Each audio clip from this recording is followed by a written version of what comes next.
The Bible says, for all have sinned and fall short of the glory of God. And as human beings, no matter how we desire to be righteous and holy, sometimes as human beings, we still fall short of the glory of God.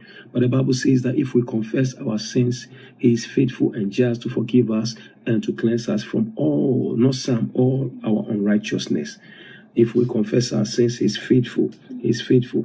And the Bible says, if we say we are not without sin, then we make Him a liar, and that the truth is not in us. So we want to go before the presence of God even right now and humble ourselves and repent and turn away from any sin. There are sins that we may have been involved in the course of the day. The fact that probably you didn't even serve the Lord as you should. You didn't pray. You didn't read your Bible. You didn't reach out to somebody with love and with the gospel. Sins of gossip, sins of lying, sins of wrong motives, sins of anger, sins of rage, sins of unforgiveness, sins of cursing, sins of looking at things your eyes ought not to look at, ears hearing things your ears doesn't have to look hear, going to a place where you should have no business going, or even somebody involving you in a conversation which was not fruitful, but it was a conversation that doesn't glorify Jesus.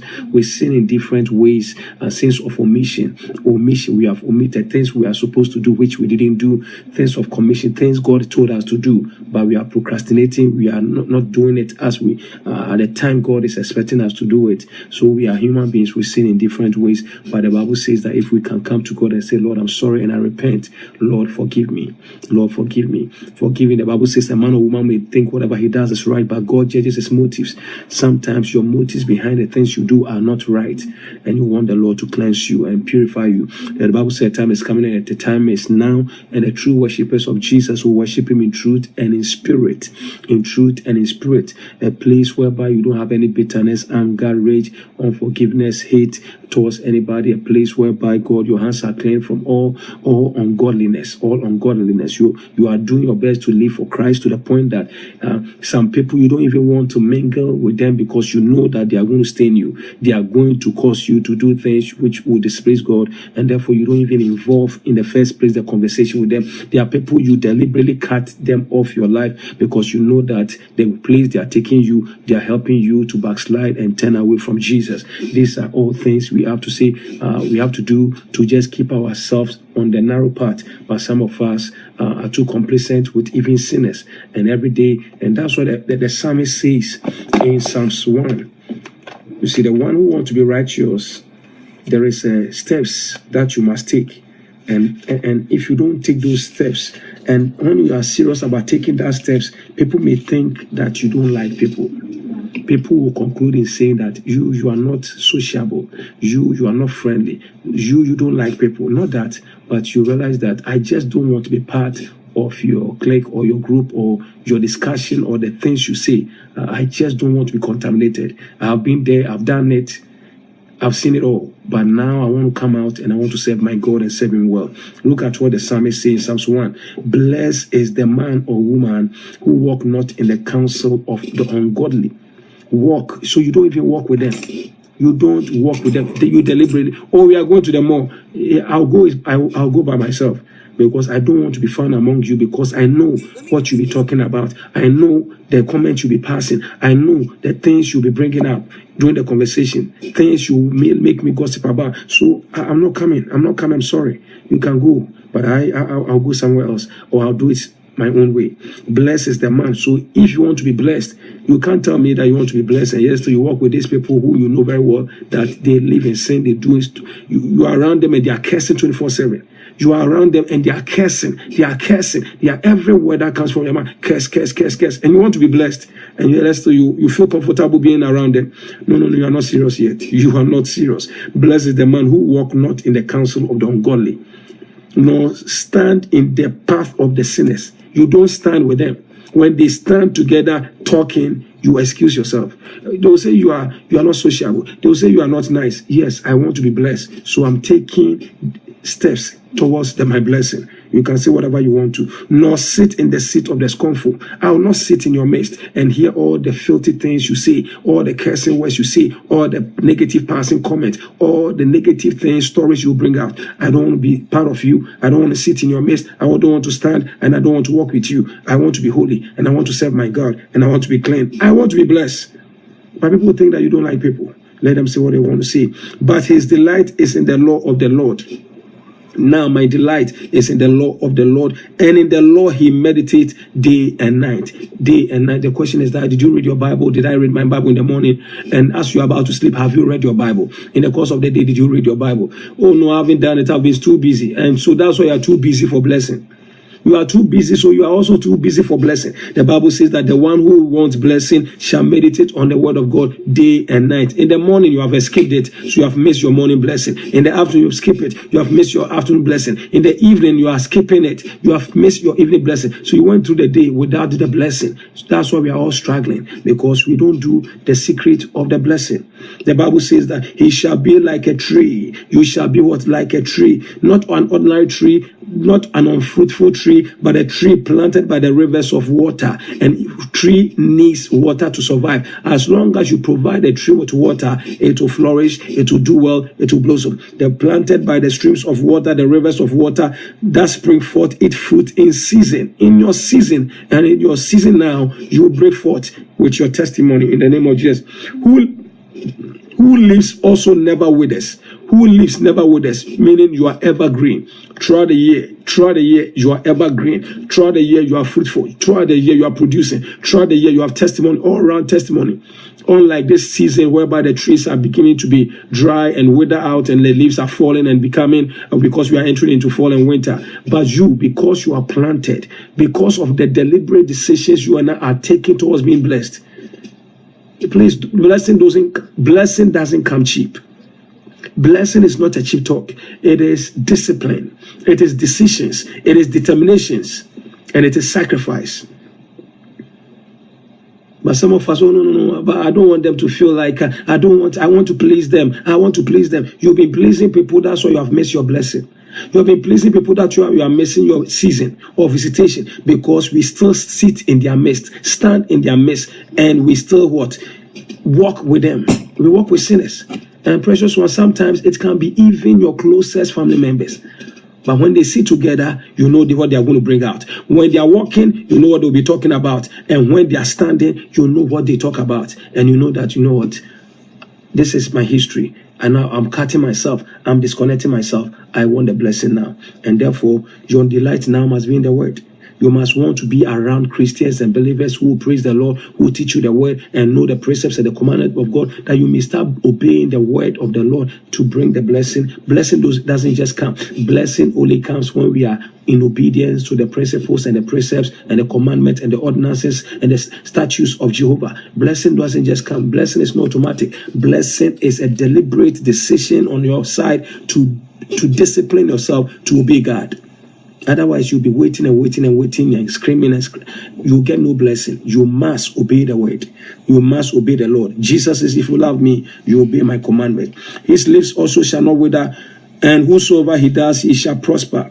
Verse 4, the ungodly are not so. The ungodly live their lives anyhow and still want to receive blessing. You live your life anyhow. No discipline, no principles, no commandment, no following God. You don't even know, and yet still you are always screaming, Lord bless me, Lord bless me. You'll be screaming 100 years and you'll not see it, because the blessing only comes to them that obey the promises.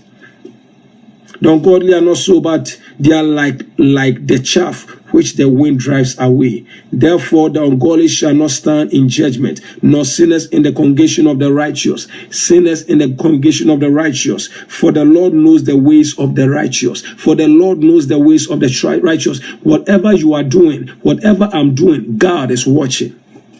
Whatever you are doing, whatever you are thinking, whatever you are meditating, whatever you are conceiving in your mind and your heart, God already knows. So don't deceive God. God knows the way of the righteous, and God also knows the ways of the sinners. We can come in and fake and deceive ourselves, but God knows the righteous. He knows the ways of the righteous, because when nobody's watching, you can be rest assured God is watching. The angels are watching, and they're making records, taking records. And it's not only the devil who writes things, it's also demons. Demons are also watching, and they know when we are obeying them. So if you really mean business about obeying God and expressing his blessing, then begin. Stop deceiving yourself.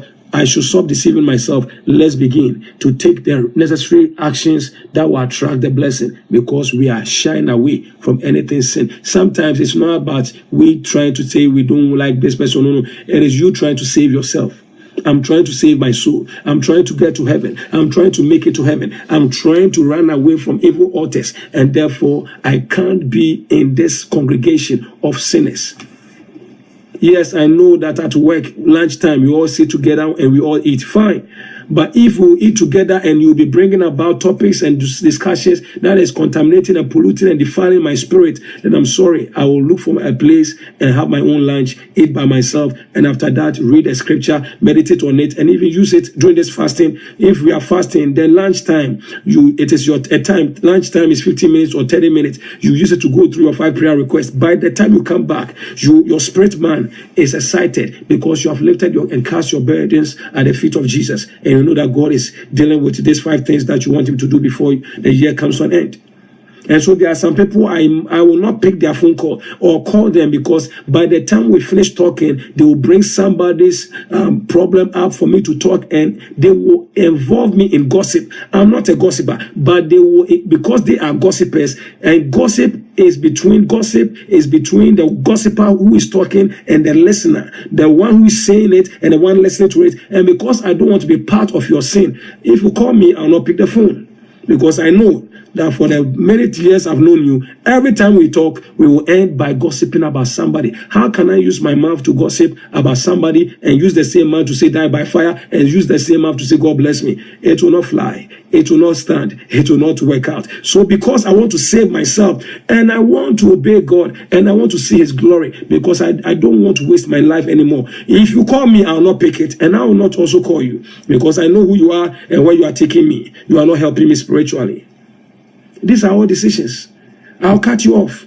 Say what you may say. You may disown me. You may not like me up. You may say everything. By the end of the day, I am pleasing God. And all I care is that God is pleased with me. Because 100 years from now, 20 years from now, 50 years from now, it is God who I need to make me where I'm going. It is not about you. If you go and you leave me, if the whole world is against me and God is with me, I am pleased with it. I am okay.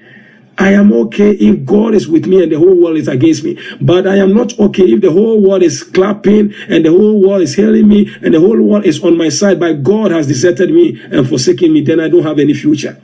So the decision is yours. The decision is mine. Whether we choose to obey God or we choose to be pleasers of men. Do you choose to obey God or do you choose to please men? This is where people are tossed between. I pray that you make the right choice. To choose you this day. Choose you this day who you will serve.